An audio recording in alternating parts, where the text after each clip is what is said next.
datang dan selamat bergabung di channel Dongeng Malam. Bagi yang sudah mampir, jangan lupa tinggalkan jejak kalian dengan cara di-like dan komen video ini. Untuk kali ini, Dongeng Malam akan membawakan sebuah cerita dengan judul, Jeritan di Jalan Sunyi. Kita mulai saja ceritanya. Jalan itu disebut Jalan Sunyi bukan tanpa alasan. Letaknya di pinggiran kota, diapit oleh hamparan kebun karet dan gudang tua yang sudah lama tak digunakan. Pada siang hari, jalan itu tampak biasa, sepi, berdebu, hanya dilewati truk atau motor pengantar barang. Tapi begitu malam tiba, suasana berubah drastis. Gelapnya terlalu pekat, seperti menyerap semua cahaya yang berani melintas. Hanya ada satu lampu jalan yang masih menyala, redup dan berkedip pelan seperti nafas terakhir seseorang.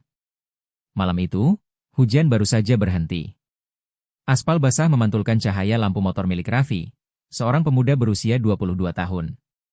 Ia bekerja sebagai pengantar makanan online, berusaha menambah uang untuk biaya kuliah adiknya. Helm hitamnya sudah retak di sisi kanan, tapi ia tetap memakainya. Satu pesanan lagi, terus pulang, gumamnya, menyalakan motor dan menatap GPS di ponsel yang terselip di holder setang. Angin malam menusuk kulit, membawa aroma tanah basah. Jam di layar menunjukkan pukul 1.47. Dalam 13 menit, hari akan berganti menjadi sesuatu yang tidak akan pernah ia saksikan lagi. Di ujung jalan, lampu mobil hitam melaju kencang dari arah berlawanan. Raffi sempat mengerem, namun jalan licin membuat bannya selip. Dalam sekejap, cahaya putih dari lampu mobil itu memenuhi pandangannya, dan suara benturan keras memecah keheningan. Tubuh Raffi terpental ke sisi jalan, motornya terguling beberapa meter, ponselnya hancur berantakan di aspal yang basah. Lampunya masih menyala, menerangi tubuh Raffi yang tergeletak dengan darah mengalir dari pelipisnya. Tangan kanannya masih bergetar, mencoba meraih sesuatu. Mungkin tas makanan yang kini terbuka, menumpahkan nasi goreng ke jalan. Dalam kepanikan dan rasa sakit, ia menatap mobil itu, berharap seseorang turun menolong. Tapi yang terdengar hanya suara mesin menderu pelan, lalu roda berputar cepat meninggalkannya begitu saja. Tolong, suaranya serak, hampir tidak terdengar. Dari kejauhan, beberapa orang muda berjalan sempoyongan. Mereka baru pulang dari pesta kecil di rumah teman, botol minuman masih tergenggam di tangan. Tawa mereka menggema, sampai pandangan mereka menangkap tubuh yang tergeletak di pinggir jalan. Itu orang, kata salah satu dengan nada setengah mabuk. Yang lain mendekat, menyorotkan ponsel. Wah, parah sepertinya ketabrak, bro. Alih-alih menolong, mereka malah tertawa gugup, memotret dari jauh. Salah satu dari mereka, Bagas, berdiri paling dekat. Wajahnya merah oleh alkohol, matanya setengah sayu. Ia jongkok di samping Raffi yang megap-megap, menatap darah yang mengalir dari luka di dadanya. Darahnya banyak banget, katanya. Lalu, entah ide gila apa yang melintas di kepalanya, ia mengambil botol jeruk nipis kecil dari kantong plastik di tangannya, sisa dari pesta. Lihat nih, katanya jeruk bisa bersihin luka. Temannya sempat tertawa, anjir, jangan tolol gas. Tapi sudah terlambat. Satu tetes pertama jatuh ke luka terbuka di dada Raffi. Raffi menjerit, suara itu bukan teriakan manusia biasa, lebih seperti campuran antara tangisan dan raungan binatang yang disembelih hidup-hidup. Tubuhnya menggeliat hebat, darah bercampur cairan jeruk mengalir membentuk alur aneh di aspal. Bagas mundur beberapa langkah, wajahnya pucat. Teman-temannya mulai panik, salah satunya memuntahkan isi perutnya. Gila lo gas, namun Raffi belum mati. Lo apain dia? Matanya terbuka lebar, menatap lurus ke arah Bagas. Dari mulutnya keluar desahan terakhir, lemah namun penuh amarah. Sakit. Kalian tertawa di atas darahku. Setelah itu, matanya kosong. Nafas terakhirnya berhenti, meninggalkan keheningan mencekam. Hujan mulai turun lagi, rintik-rintik kecil membasuh darah yang mengalir di jalan. Tapi anehnya, meskipun air turun deras, genangan darah itu tidak larut. Warnanya semakin gelap, seperti menyerap ke dalam tanah. Dari kejauhan terdengar petir menggelegar, dan lampu jalan satu-satunya padam seketika. Bagas dan teman-temannya kabur terbirit-birit, meninggalkan tubuh Raffi sendirian di tengah hujan. Malam itu, tidak ada sirine ambulans. Tidak ada polisi. Hanya desau angin dan suara tetes air yang jatuh perlahan di atas tubuh yang mulai dingin. Ketika fajar datang, warga menemukan jenazah Raffi dengan ekspresi wajah membeku dalam rasa sakit, dan aroma jeruk yang aneh masih menempel di udara sekitar. Sejak malam itu, jalan sunyi tidak pernah sama lagi. Lampu jalan yang tadinya berkedip kini padam selamanya. Dan setiap kali hujan turun sekitar pukul 2 pagi, orang-orang bersumpah mencium aroma jeruk nipis menyengat, diikuti oleh suara seretan rantai dan bisikan lirih. Sakit. Panas, perih. Begitulah kutukan itu dimulai, dari satu tawa mabuk dan satu tetes jeruk nipis di darah sejak kematian Raffi di jalan sunyi. Tapi suasana di sekitar sana tak pernah benar-benar kembali normal. Warga mulai menghindari jalur itu, terutama setelah matahari tenggelam. Para pengendara lebih memilih memutar jauh ke jalan alternatif, meski jaraknya 2 kali lipat lebih jauh. Namun bagi mereka yang tak punya pilihan lain, supir malam, kurir paket, atau ojek daring yang dikejar waktu, jalan sunyi menjadi ujian keberanian tersendiri. Dan dari situlah rumor itu bermula. Awalnya, hanya cerita bisik-bisik warung kopi. Katanya, jam 2 pagi kalau lewat situ pasti ada yang jatuh, ucap seorang sopir truk. Temenku lihat motor jalan sendiri, gak ada orangnya. Yang lain menimpali, aku malah dengar ada bayangan berdarah nyebrang jalan pelan-pelan, terus ngilang. Cerita-cerita itu makin lama makin liar. Ada yang mengaku mendengar suara tangisan pria, ada yang merasa banyak terseret seperti melewati sesuatu yang lunak tapi tidak terlihat. Polisi sempat datang, melakukan olah TKP beberapa kali, namun tidak menemukan apa-apa. Tidak ada tanda-tanda sabotase, tidak ada jebakan di jalan. Hanya bekas darah lama di aspal yang entah kenapa tidak pernah benar-benar hilang, seolah terus muncul kembali setiap kali hujan turun. Akhirnya, pihak kepolisian memasang papan besar bertuliskan, jalan dalam pemantauan. Dilarang melintas antara pukul-pukul 00, pukul 3. Tapi seperti kutukan, kecelakaan tetap terjadi, bahkan di luar jam itu. Yang paling aneh, setiap insiden terjadi tepat pada menit kedua lewat 30 detik setelah pukul 2, seperti pola yang tidak pernah meleset. Universitas Media Nusantara, ruang pukul 3.14, Fakultas Komunikasi. Jadi, kamu mau bilang semua kejadian itu beneran? Tanya Salsa, menatap layar laptop Dimas yang menampilkan forum daring penuh cerita tingkat akhir jurusan media digital, mengetik cepat sambil menjawab tanpa menatap. Bukan soal benar atau enggak. Yang penting orang percaya itu terjadi. Dan itu cukup untuk jadi materi dokumenter. Salsa melipat tangannya, ragu. Kita mau skripsi tentang urban legend modernnya? Tapi nyari topik yang bikin mati benaran? Gak ada yang lebih aman gitu? Dimas tersenyum tipis. Justru itu poinnya Sal. Semua orang tahu jalan sunyi, tapi gak ada yang tahu asal-usulnya. Kapan pertama kali kejadian itu muncul, siapa korban pertamanya, atau kenapa selalu jam 2. Kalau kita bisa gali dan dokumentasikan, dosen pembimbing bakal terkesan.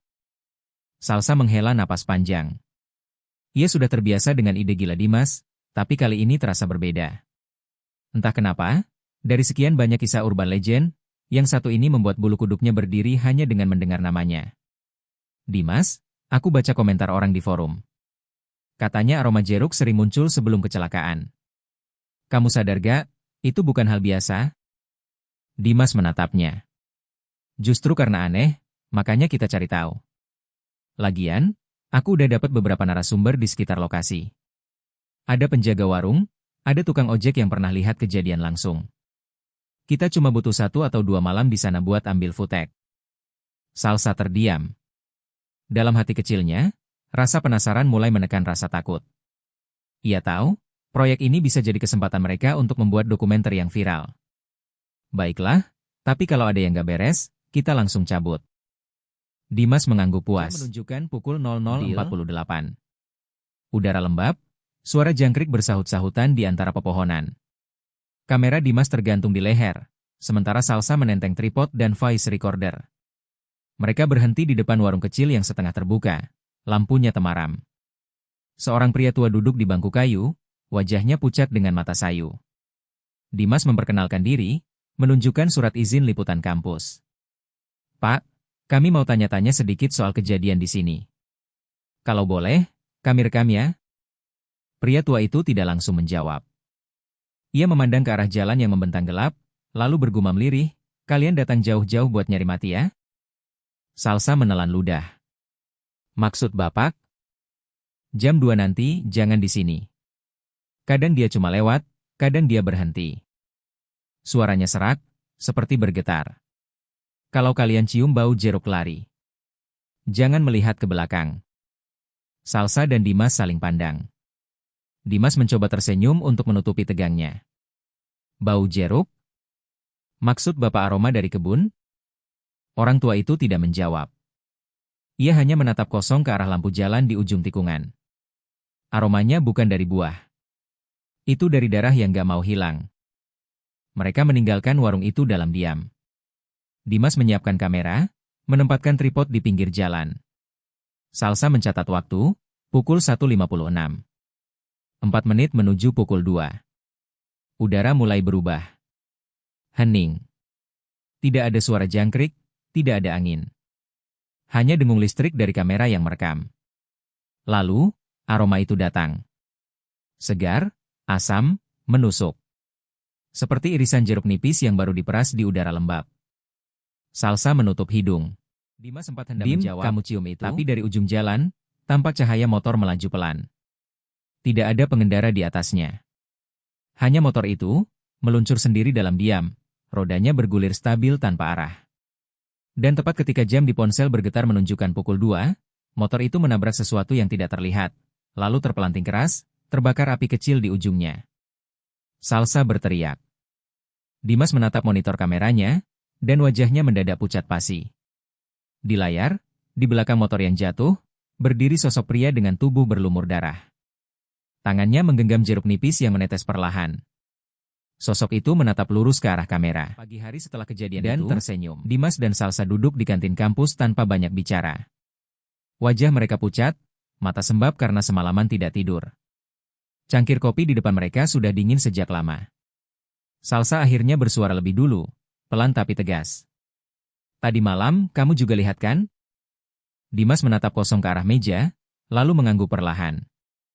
Aku lihat dan kamera juga lihat. Ia membuka laptopnya, memasukkan kartu memori kamera. Layar menampilkan rekaman dari malam sebelumnya. Awalnya hanya gelap dan sunyi, tapi ketika jam di layar menunjukkan pukul 1:59:58, sesuatu muncul di frame. Bayangan pria berdiri di tengah jalan.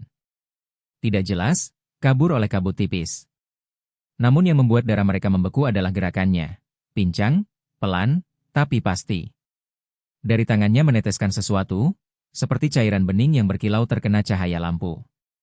Salsa menahan napas. Itu jeruk nipis, katanya lirih. Dia masih di sana.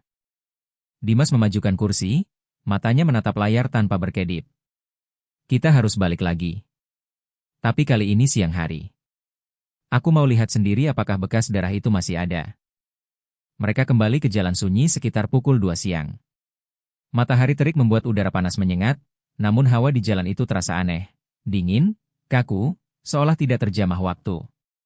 Dari kejauhan, mereka melihat warung yang kemarin masih buka kini sudah tutup rapat.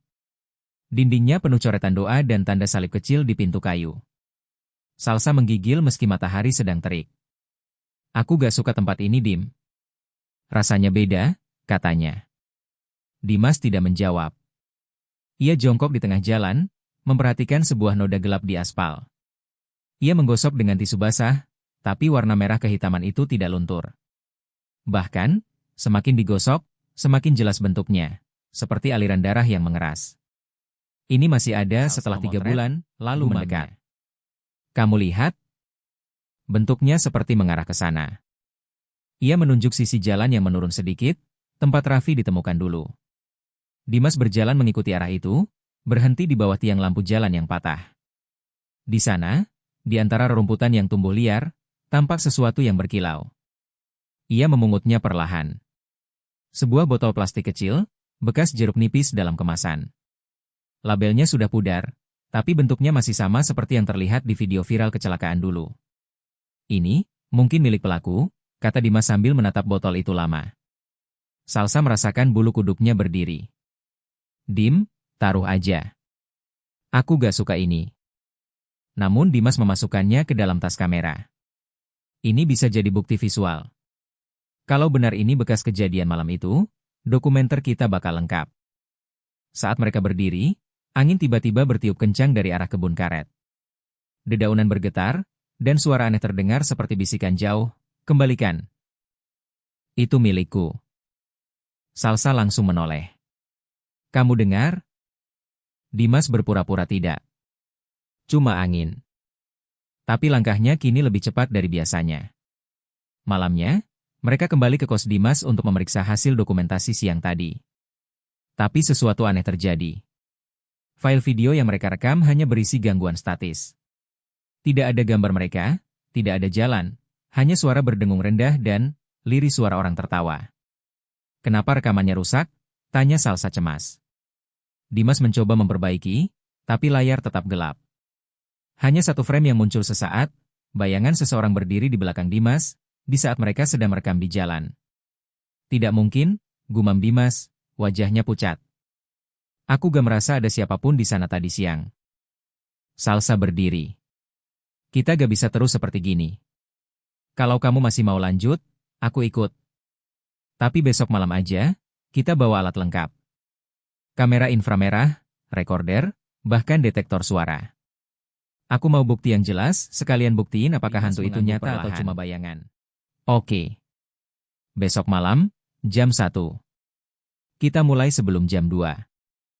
Malam berikutnya. Langit gelap tanpa bintang, udara lembab seperti sebelum badai. Dimas dan Salsa datang dengan mobil kecil, membawa perlengkapan yang lebih banyak dari sebelumnya. Kamera infrared dipasang di 3 titik, dan voice recorder di tengah jalan. Semua nyala? Tanya Dimas. Salsa memeriksa indikator lampu hijau. Nyala. Tapi sinyal ponsel tiba-tiba hilang. Wajar, di sini emang gak ada sinyal, jawab Dimas, meski suaranya terdengar ragu. Jam menunjukkan pukul 1.50. Hening. Hanya suara jangkrik di kejauhan. Salsa menatap monitor kamera infrared. Kita aman sejauh ini. Tiba-tiba, layar menunjukkan sesuatu. Titik panas muncul di tengah jalan, seperti seseorang berdiri di sana. Namun tak ada siapapun terlihat dengan mata telanjang. Dim melihat ini, katanya gemetar. Ada bentuk manusia di kamera. Mereka mendekat perlahan. Udara di sekitar mereka semakin dingin. Aroma jeruk mulai tercium samar. Tepat pukul 2, dari kejauhan, terdengar suara rantai diseret di atas aspal. Lalu menangkap bayangan kabur. Sosok pria berjalan pincang, kepalanya menunduk, darah menetes dari mulutnya. Ia berhenti di tempat yang sama di mana Dimas menemukan botol jeruk nipis. Suara rekaman mulai terganggu, lalu terdengar jelas satu kalimat pelan. Kau bawa milikku. Dimas membeku. Tangannya menyentuh tas kamera yang berisi botol plastik itu. Lalu, sesuatu di belakang mereka bergerak cepat. Bayangan melintas, dan kamera jatuh menabrak aspal. Dalam kegelapan dan kepanikan, Dimas hanya sempat melihat sepasang mata merah menyala menatap langsung ke arahnya. Salsa menarik tangannya, berteriak, lari Dimas. Mereka berdua kabur sekuat tenaga ke mobil, meninggalkan semua alat di jalan. Dan di kaca spion, Dimas sempat melihatnya sekali lagi. Sosok berdarah itu berdiri di tengah jalan, menatap mereka pergi sambil menggenggam jeruk nipis di tangan kanannya. Memerasnya perlahan hingga cairannya menetes ke aspal seperti Dimas dan Salsa kembali ke jalan sunyi untuk ketiga kalinya. Udara malam itu lebih dingin dari biasanya, lembab, dan beraroma tanah basah bercampur daun busuk. Lampu jalan yang dulunya redup kini sudah padam total, hanya menyisakan cahaya bulan setengah yang menggantung di langit seperti luka menganga. Mereka menurunkan perlengkapan satu persatu dari mobil, 3 kamera infrared, 2 voice recorder, serta alat perekam suara sensitif yang dipinjam dari laboratorium kampus. Salsa memeriksa baterai dengan teliti, tangannya sedikit bergetar. Jam berapa sekarang? Tanyanya tanpa menatap Dimas. Pukul 1.35. Masih ada waktu sebelum pukul 2. Dimas menancapkan tripod di tengah jalan, tepat di lokasi di mana dulu mereka melihat bayangan pria pincang. Kamera infrared diarahkan ke dua sisi jalan, satu ke arah utara, satu ke selatan. Recorder diletakkan di atas aspal, beberapa meter dari titik darah yang tak pernah hilang. Kamu yakin kita aman? Tanya Salsa dengan suara pelan. Dimas terdiam beberapa detik sebelum menjawab. Selama kita gak ganggu, dia gak bakal nyerang. Kita cuma rekam, bukan manggil. Tapi ucapan itu tidak benar-benar menenangkan. Waktu berjalan lambat. Pukul 1.50, suhu udara tiba-tiba turun drastis. Nafas mereka mulai terlihat seperti asap tipis. Dari arah kebun, terdengar suara gemerisik aneh, seperti seseorang sedang berjalan di antara pohon. Salsa menyalakan perekam suara kedua. Testing, testing. Tidak ada balasan, hanya dengung pelan dari alat itu. Dimas menatap layar kamera yang menampilkan citra infrared. Semuanya normal, hingga jam di ponselnya bergeser ke pukul 1.58. Titik panas muncul di ujung jalan, perlahan bergerak mendekat. Sal, ada sesuatu. Salsa mendekat, melihat layar. Motor? Benar. Sebuah motor muncul dari kejauhan, lampunya redup. Pengendara tampak sendirian, mengenakan jaket tebal dan helm tertutup. Kecepatannya pelan, ketika motor mungkin karena jalan licin. Tepat di atas bekas darah itu, roda depannya tiba-tiba bergetar keras. Motor oleng ke kiri, lalu terpelanting. Pengendaranya jatuh ke aspal, berguling beberapa meter sebelum berhenti. Salsa menjerit kecil, berlari ingin menolong, tapi Dimas menahannya. Tunggu. Jangan keluar dulu. Motor itu kini tergeletak, mesinnya masih menyala. Pengendara duduk perlahan, mengusap helmnya yang retak. Ia tampak kebingungan, menatap ke sekeliling, lalu berdiri. Dia gak kenapa-kenapa, bisik Salsa. Dimas menatap monitor dengan mata lebar. Lihat baik-baik. Di layar infrared, tepat di belakang pengendara itu, muncul siluet kabur, tinggi, kurus, pincang. Tangannya terulur ke arah bahu pengendara, tapi sosok itu tidak menoleh. Lalu, suara klik terdengar dari voice recorder. Salsa memutarnya pelan. Awalnya hanya bunyi angin, lalu panas, perih. Suaranya lirih, serak, seolah berasal dari dada seseorang yang terbakar. Dimas menatap recorder itu dengan wajah pucat. Itu suaranya dia. Salsa mulai menangis ketakutan. Dim, kita pergi sekarang. Tapi Dimas terpaku. Ia memegang dadanya, wajahnya menegang. Sal, panas? Apa maksudmu? Dada aku panas banget. Ia merenggangkan kerah jaket, memperlihatkan kulitnya. Di bawah sinar lampu senter, tampak merah menyala, seperti disiram cairan asam. Salsa panik. Astaga, Dimas. Ini bukan kebetulan, ayo pergi. Tiba-tiba, motor di tengah jalan menyala sendiri, padahal kuncinya sudah terlepas. Mesin menderu keras, lampu depannya berkedip liar. Pengendara yang tadi terjatuh menjerit histeris, lalu kabur ke arah kebun, meninggalkan motornya yang kini berputar di tempat seolah dikendarai oleh tangan tak terlihat. Dimas tersungkur, menahan sakit di dadanya. Dia marah Sal, dia tahu aku bawa botol itu, menyeretnya ke arah mobil. Tapi sebelum mereka sempat naik, suara berisik keras terdengar di belakang, seperti sesuatu yang diseret di aspal. Mereka menoleh. Di tengah jalan, di bawah cahaya lampu mobil mereka, terlihat sosok itu, pria dengan tubuh berlumuran darah, wajahnya setengah hancur, matanya kosong. Ia duduk bersila di tengah aspal, menatap lurus ke arah mereka. Di tangannya ada jeruk nipis yang sudah terbelah dua, airnya menetes ke tanah membentuk noda gelap. Mulutnya bergerak perlahan. Kau, kembalikan. Lampu mobil berkedip 2 kali, lalu padam. Udara jadi pekat, bau jeruk semakin tajam. Salsa menjerit dan menyalakan mesin secepatnya.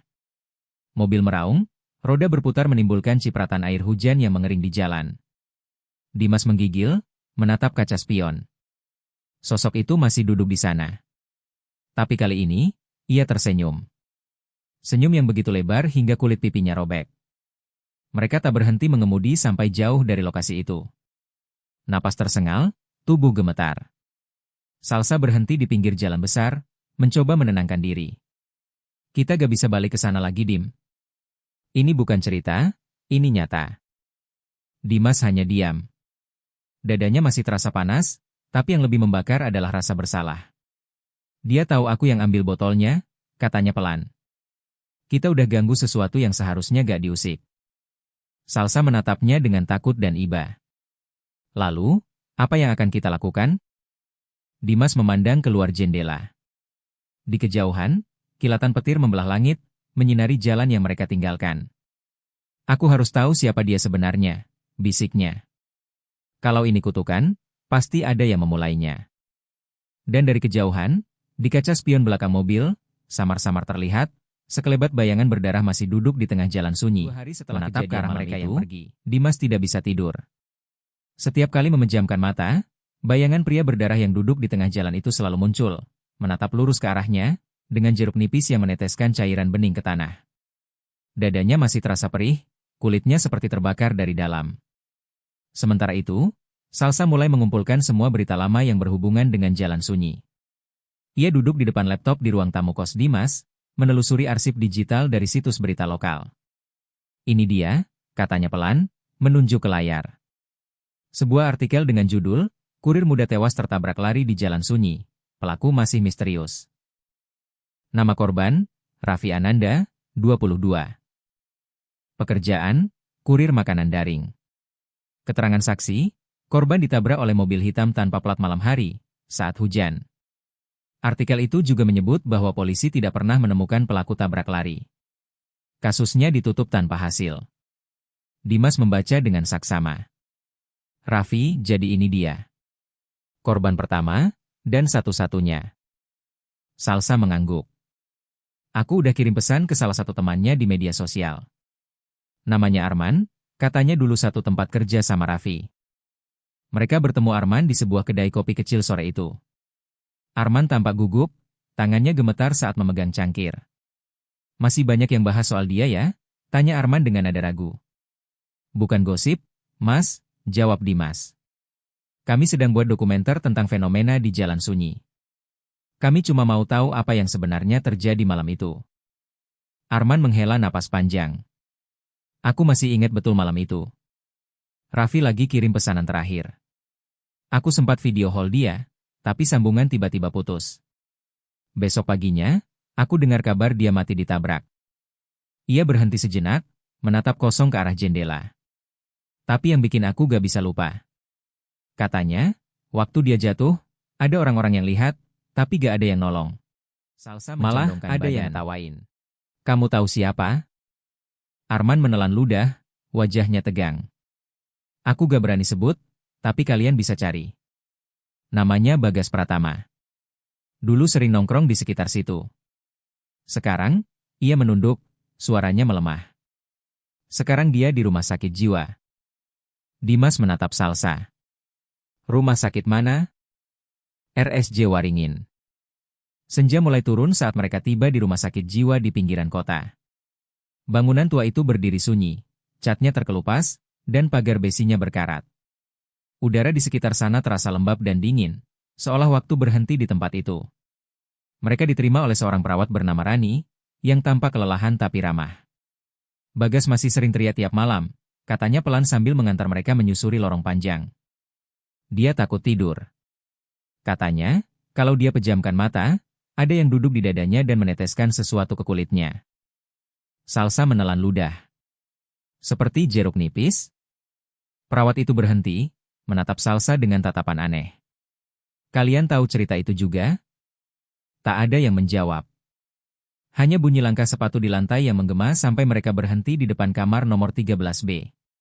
Dari balik jendela kecil di pintu, terlihat seorang pria muda dengan rambut acak-acakan, mata merah, dan tubuh kurus kering.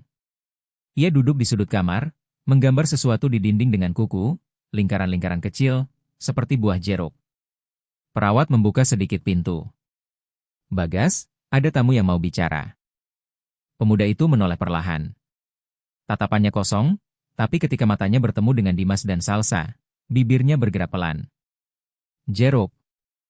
Suara itu serak, seperti keluar dari tenggorokan yang kering. Dimas melangkah maju. Bagas, kami cuma mau tahu, apa yang sebenarnya terjadi malam Raffi meninggal. Suara tawanya nyaring dan menyayat. Raffi. Raffi. Darahnya wangi segar. Salsa memegang lengan Dimas, ngeri. Dim, kita. Tapi Dimas tetap berdiri di tempat. Kamu yang meneteskan jeruk nipis itu ya? Tiba-tiba Bagas berhenti tertawa. Ia menatap Dimas lurus-lurus, pupil matanya mengecil. Kemudian, dengan suara bergetar, ia mengucapkan kalimat yang membuat udara di ruangan itu seolah membeku. Aku cuma bercanda, cuma setetes, tapi dia teriak. Teriak sampai suaranya hilang. Aku pulang, tapi malamnya dia datang. Dia duduk di kaki ranjangku. Menggenggam jeruk dan meneteskan ke mataku. Ia tertawa lagi, lebih keras, sampai tubuhnya berguncang. Perawat buru-buru menutup pintu, mengunci kembali, sementara Bagas terus berteriak dari dalam. Jeruk! Jeruk! Dia datang lagi setiap malam jam 2, Jeruk. Salsa mundur beberapa langkah, wajahnya pucat pasi. Dim, kita udah cukup. Kita gak bisa lanjut. Ini bukan cuma cerita. Tapi Dimas masih berdiri di tempat, pikirannya kacau. Ia menatap pintu kamar itu lama, lalu berbisik pelan, berarti benar. Arwah Raffi gak tenang. Dan mungkin, dia gak cuma mau balas dendam ke Bagas. Salsa menatapnya, takut dengan nada suaranya. Maksudmu? Dimas memandang lurus ke lorong gelap rumah sakit. Dia marah sama siapapun yang tahu kejadian itu, termasuk kita. Angin berhembus melalui ventilasi, membawa aroma samar yang sangat mereka kenal. Segar, tajam, asam. Aroma jeruk nipis. Mereka berdua menatap satu sama lain, lalu berlari keluar tanpa menoleh ke belakang. Dan dari kamar nomor 13B, Bagas masih tertawa, matanya menatap kosong ke langit-langit. Sebelum suara tawanya berubah menjadi jeritan. Dia di sini lagi. Suasana sore di rumah sakit jiwa itu berubah kelam. Langit di luar jendela tampak mendung, seolah menyimak setiap kata yang akan diucapkan Bagas. Di ruangan kecil dengan bau obat yang menyengat, Dimas menyalakan voice recorder, sementara Salsa menyiapkan kamera kecil di atas tripod. Bagas duduk di kursi besi, tangannya diikat longgar dengan sabuk pengaman pasien. Matanya sayu, wajahnya pucat, namun sesekali berkedut seperti menahan sesuatu yang hendak keluar dari pikirannya. Dimas mencondongkan badan. Bagas, kamu bilang waktu itu cuma bercanda. Bisa ceritakan dari awal? Bagas menatap kosong ke arah lantai, kemudian tertawa pelan, tawa yang hampa dan menggema di ruangan itu. Kami habis pesta waktu itu, mabuk semua. Aku, Edo, sama Rehan. Terus ada suara dari depan. Kami keluar, lihat motor cowok itu udah kebalik, darahnya netes di jalan. Ia berhenti, menatap Dimas dengan mata lebar, seolah melihat sesuatu yang tidak terlihat. Dia minta tolong, suaranya kecil banget. Tapi kami malah ngetawain. Aku pikir cuma bercanda kalau netesin jeruk nipis ke darahnya. Aku ingin lihat reaksinya. Ingin lihat dia loncat dikit, gitu seperti di video prank. Salsa menutup mulutnya, menahan mual. Kamu sadar yang kamu lakukan nyakitin dia? Bagas menggeleng cepat, lalu memukul kepalanya sendiri. Aku gak tahu. Aku pikir dia cuma pingsan. Tapi waktu aku netesin jeruk itu, dia menjerit. Suaranya? Ia menjerit tiba-tiba, seolah mengulang teriakan yang sama di kepalanya sendiri. Suaranya nyangkut di telingaku sampai sekarang. Rani, perawat yang mengawasi dari sudut ruangan, hampir menghentikan wawancara, tapi Dimas memberi isyarat agar menunggu sebentar. Lalu, setelah malam itu, tanya Dimas pelan. Bagas menunduk. Bahunya bergetar. Aku dengar dia datang tiap malam. Awalnya cuma bayangan di kaca, kadang di cermin kamar mandi. Tapi lama-lama, dia duduk di pojok ranjangku. Bawa jeruk. Netesin cairan itu ke tanganku. Ada bekas luka seperti terbakar, memerah dan membentuk lingkaran kecil. Aku udah coba bunuh diri 3 kali, katanya lirih. Tapi tiap kali aku bangun, ada bau jeruk di kamar. Bahkan waktu aku di ruang isolasi, dia tetap datang. Dimas mematikan kamera, menatap Salsa dengan pandangan ngeri. Cukup, katanya. Kita udah dapat semuanya. Salsa, masih pucat, hanya mengangguk. Mereka meninggalkan ruangan itu tanpa sepatah kata pun. Tapi di belakang mereka, Bagas masih bergumam dengan suara serak. Hati-hati, dia tahu kalian lihat videonya. Malam itu, di kamar kos Dimas, mereka memutar hasil rekaman wawancara. Lampu sengaja diredupkan, hanya cahaya dari layar laptop yang menerangi wajah mereka. Suara Bagas terdengar di speaker kecil, parau, gemetar, diselingi tawa dan tangis. Aku cuma bercanda, aku cuma netesin dikit. Dia jerit, darahnya panas.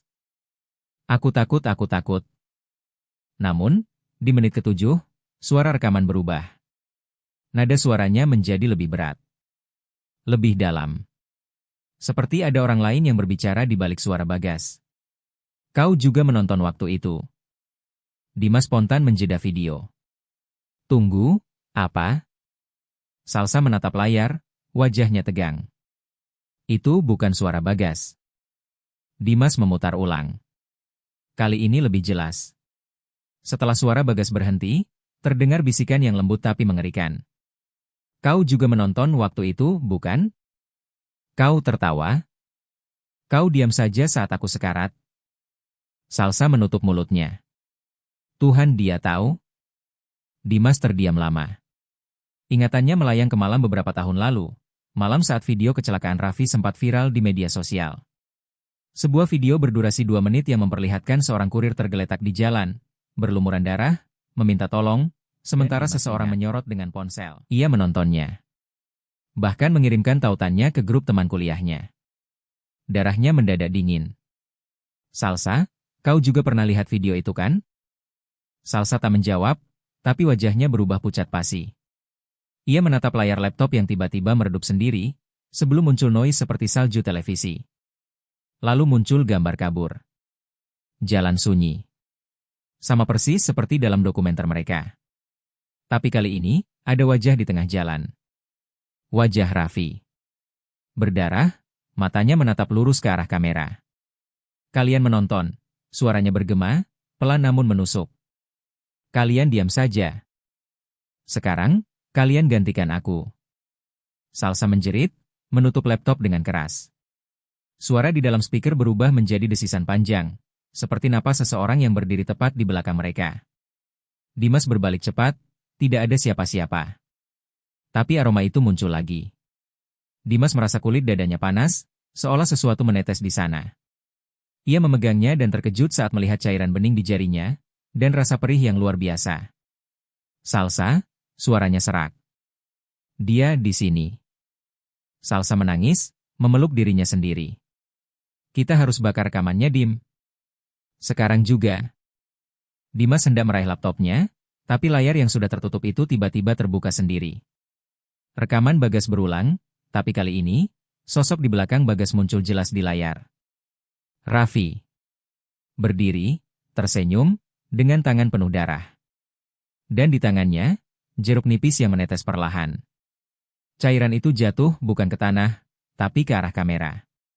Menetes keluar dari layar laptop, menetes ke meja, dan mengenai jari Dimas. Ia menjerit keras. Angin malam dan lampu di seluruh sepanjang jalan sunyi. Langit tampak labu, bulan tertutup awan, dan udara beraroma lembab bercampur tanah basah. Dimas berdiri di pinggir jalan dengan kamera tergantung di lehernya, sedangkan Salsa sibuk memeriksa alat perekam suara yang sudah mulai rusak sejak malam terakhir mereka. Malam ini mereka kembali. Bukan untuk sekedar melanjutkan dokumenter, tapi untuk menutup semuanya. Dimas menatap jalan lurus yang diselimuti kabut. Ini terakhir kali kita kesini, Sal. Kita akhiri semuanya malam ini. Salsa menggigit bibirnya, matanya menatap ke arah tikungan tempat motor tanpa pengendara dulu muncul.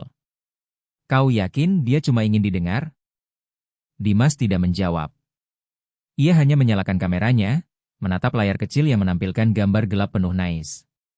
Suara jangkrik tiba-tiba hilang, berganti kesunyian yang membuat telinga terasa berdengung. Jam di ponselnya menunjukkan pukul 1.57. 3 menit lagi. Mereka berdiri di tengah jalan, tepat di atas bekas noda hitam kecoklatan di aspal, bekas darah lama yang konon tak pernah bisa hilang meski sudah berkali-kali disemprot petugas kebersihan. Dimas menekan tombol rekam. Kamera jalan. Waktu, pukul 1.57. Lokasi, jalan sunyi. Tujuan dokumenter, penutupan laporan. Salsa menambahkan pelan, kalau sesuatu terjadi, ini mungkin rekaman terakhir. Mereka saling pandang dalam diam. Lalu jam berubah. Pukul 1.59. Udara tiba-tiba berubah dingin, menusuk hingga ke tulang. Kabut tebal merayap di sepanjang jalan, menelan cahaya lampu sorot mereka satu persatu. Lalu datanglah aroma itu, tajam, segar, asam. Aroma jeruk nipis yang seolah memenuhi udara. Salsa menutup hidungnya, tapi baunya terlalu kuat, seakan datang dari dalam tubuh mereka sendiri. Dan ketika jam di ponsel bergetar, pukul 2 tepat, kamera Dimas bergetar hebat. Layar menampilkan sosok kabur yang perlahan menampakkan diri dari balik kabut. Langkah pelan. Suara sandal terseret. Lalu sosok itu muncul sepenuhnya di bawah cahaya. Tubuhnya remuk, dada penyok, tulang bahu menonjol keluar, kulitnya melepuh seperti disiram cairan asam. Wajahnya separuh terbakar, namun kedua matanya memerah menyala, menatap tajam ke arah Dimas. "Kau rekam semuanya." Suaranya bergema dari segala arah. "Biar mereka tahu rasa sakitku." Raffi berjalan mendekat. Setiap langkahnya meninggalkan jejak darah di aspal. Dimas menatapnya, kaku. Tubuhnya ingin bergerak, tapi tidak bisa. Kamera masih merekam, dan dalam layar kecil, wajah Raffi tampak semakin dekat, memenuhi seluruh frame. Salsa menjerit. "Dimas, lari." Tapi Dimas sudah terperangkap. Raffi menatapnya dari jarak 1 meter, lalu mengulurkan tangan berdarah dan menempelkan ke dada Dimas. "Kau menonton waktu aku mati, kau diam saja." Dimas menggigil, merasakan panas yang luar biasa. Dari dadanya muncul asap tipis, lalu darah menetes, bukan dari luka, tapi dari pori-porinya sendiri. Ia terjatuh berlutut, merintih, sementara kamera terlempar ke tanah, merekam dari sudut miring.